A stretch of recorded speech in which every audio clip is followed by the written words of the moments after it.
the dining hall, in Odysseus and Penelope's home, around dinner time.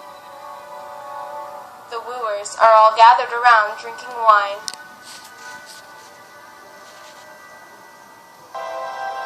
My journey is almost over.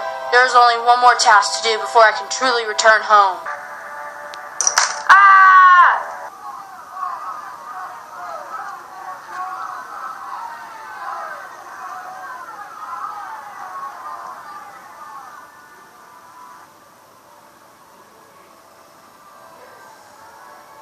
You thought Odysseus would never return, but here I am. You shall all die for trying to take my wife.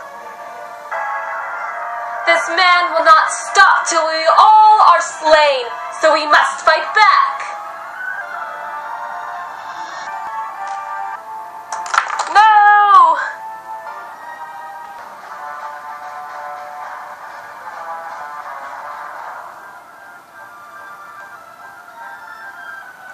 As one wooer runs at Odysseus, his son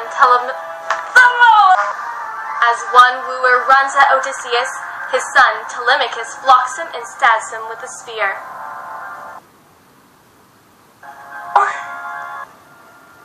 Oh, my hand wasn't up.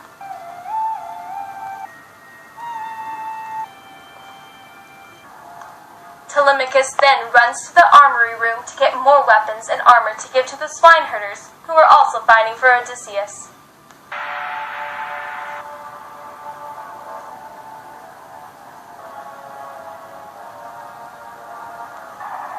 Now, Melanthius, the goat herder who is with the wooers, sneaks away to get weapons for them. Telemachus and Eumaeus stop him and tie him up.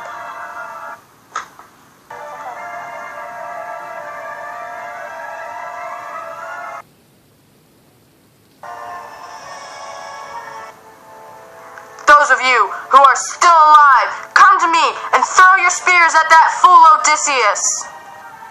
But not one of the spears thrown by the wooers hit Odysseus.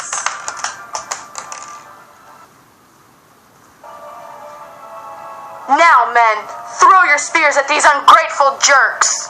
And every spear thrown strikes the last of the wooers.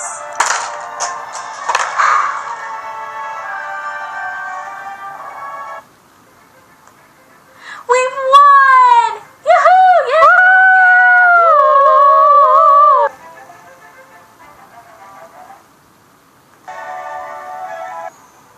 Oh, thank you, dear Odysseus. You have freed us from laboring those evildoers. Rejoice quietly to yourself, but not aloud. It is unholy to be joyful over dead bodies. What music?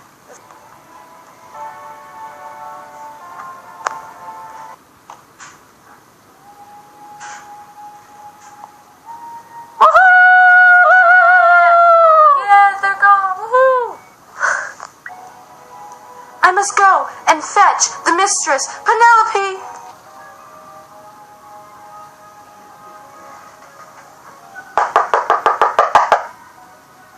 Wake up, dear Penelope.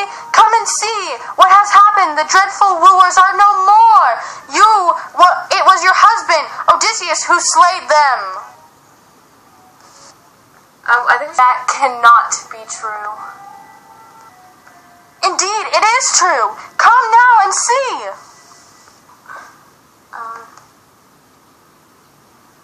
Ready?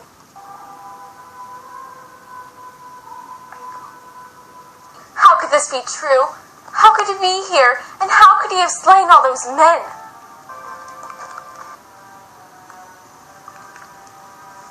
I did not see him slay them, but when it was over, it was Odysseus who stood over the dead men.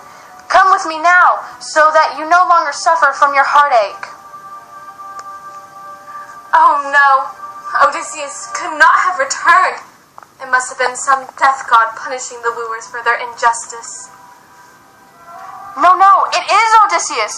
While I was washing his feet last night, I saw a scar a tusk of a boar gave him many years ago. I would have told you, but he told me not to speak of it.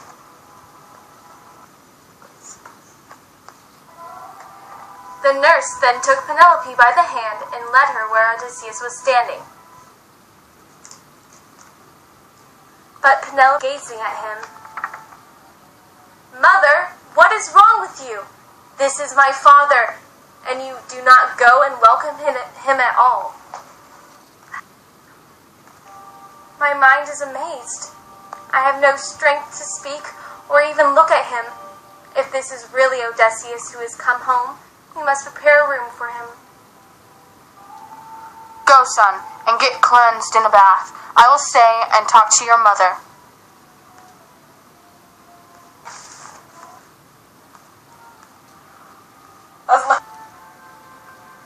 Why are you acting so strange? No one else's wife would just stand there acting so strange. No one else's wife would just stand there looking at her husband after he has come home after so many years. Why must I go to sleep in a stranger's bed? You acting so strange. No one else's wife would just stand there looking at her husband after he has come home after so many years. Why must I go to sleep in a stranger's bed? "You will not sleep in a stranger's bed." "Sleep in a stranger's bed, my lord."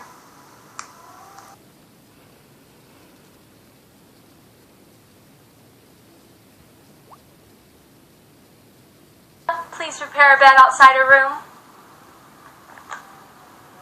How can my bed be moved to this place than that? That is not at all like the bed I built for myself. Do you remember how I built my bed? First, an olive tree grew in the courtyard. Around that tree I built a chamber with a roof and doors. I then turned that tree into a bedpost, making a bedstead. When I finished that, I inlaid it with ivory and silver. And a bed like that cannot simply be moved. "Oh, Odysseus, it is you! Please don't be angry with me. I feared you might have been a stranger pretending to be my husband. But now I have no doubts about it. Please don't be angry." Odysseus and Penelope both wept together and told each other about all the things that happened over the past 20 years. That night, they spent the night together in their olive tree bed after being separated for such a long time. The end.